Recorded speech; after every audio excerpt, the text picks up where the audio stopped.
So can you guys believe that announcement for update 31 was freaking 8 months ago on January 10th? But that doesn't change the fact that we are about to get the biggest update we have seen in over a year, guys. And why is that? Well, don't listen to me just even talking about it. I want you guys to take a look at what I logged into today on the PTR. And yeah, that is a ton of hordes that are embarking on my base in the middle of Trumbull Valley. And in this video, guys, I want to cover what's coming up now that update 30 is behind us, what I think we'll see with update 31 and even after that. But before we do that, we have a message from today's sponsor. So have you ever thought about creating virtual worlds in your vision without experience in coding or even server knowledge? Well, Yahaha is a brand new UGC creation platform for amazing 3D multiplayer experiences. You can put the power of creation in your hands without coding, but just using awesome 3D assets Yahaha provides, which, oh, by the way, are in the millions of choices. And all these assets are in the cloud. No download required, so you can use real time whenever you need.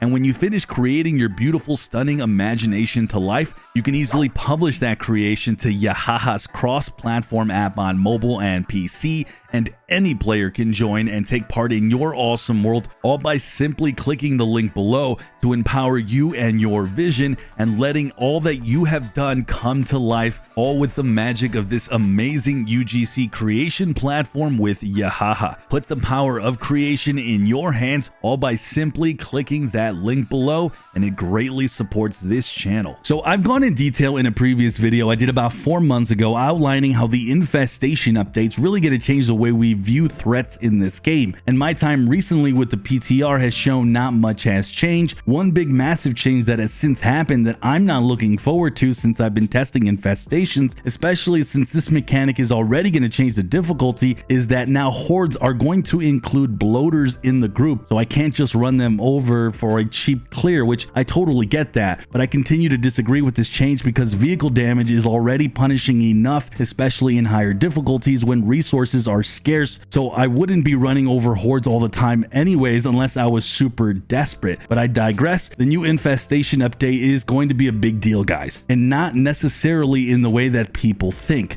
Yeah, if you guys take a look at this invasion that's about to embark on my base, it looks hella threatening. But the truth is, once the horde reaches your base, you simply engage in a siege, and all those hordes chasing my base actually disappear. Now, admittedly, even though this happens, it's still super dangerous. Don't get me wrong. If you're in this scenario that I'm in here, you're now going to have a 4-minute timer, and you're going to be bombarded, and guys, it's a major threat. But what I think I've realized is that the biggest threat in update 31 and the new infestations isn't necessarily the sieges, but what the heck this mechanic does to the surrounding area it can take over. I talked about it in my infestation video where in just a matter of an hour, this thing took over an entire town. But the biggest threat, in my opinion, is how when it takes over that town, it makes it a monumental task to take that town back over. To give you guys an idea, in lethal, when bullets are already scarce and you have to take out multiple infestations that are all clumped up together, there's really no safe spot to run away and be safe if you're on the verge of dying. Even coming fully loaded with tons of rounds and lots of Molotovs and lots of healing, this is a big task. Now, I won't go further into the specific details, but there certainly is going to be ways to combat this. There's going to be the new radio commands, being generally on top of clearing everything that pops up, taking out the plague hearts, because plague hearts are what spawns the hordes to begin with,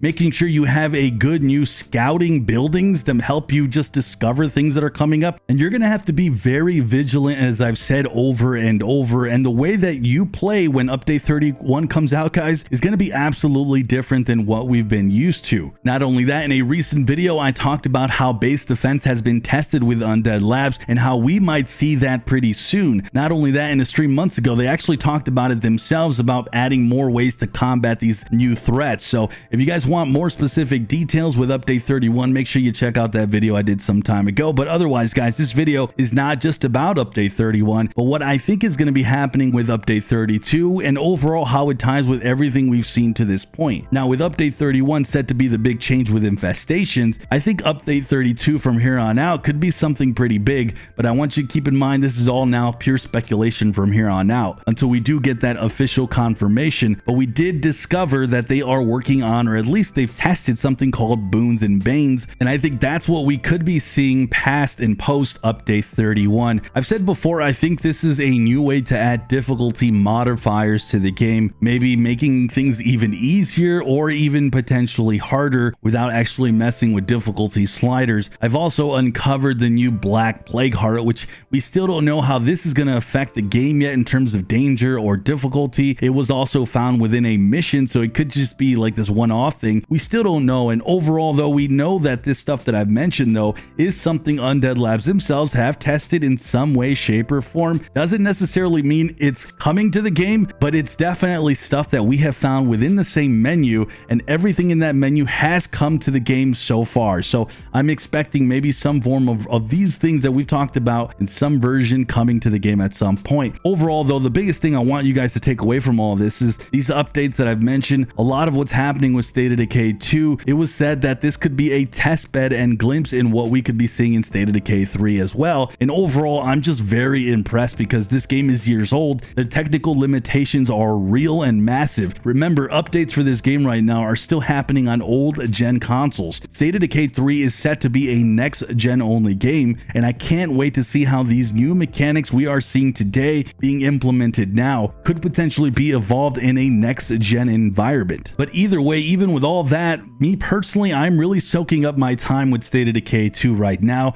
I'm really enjoying myself, and while the updates this year in 2022 have been a lot slower, it's been noted that the team is much smaller because the majority of everyone's actually working on State of Decay 3. I still wanted to outline what we can expect in the months ahead for those who are wondering what's going on with State of Decay 2, what's going on with the Infestation update, and I still think that we do have some ways to go before we see update 31, but fingers are crossed for the end of the year at the minimum, but I really hope we get to see it even sooner. And I'm curious so far if you guys have been happy with update 30 so far, and if you guys are looking forward to the Infestation update, and what you guys continue to hope Undead Labs adds to the game. They absolutely read these comments, and if you guys want a full massive breakdown on update 31, make sure you guys click that video on the screen.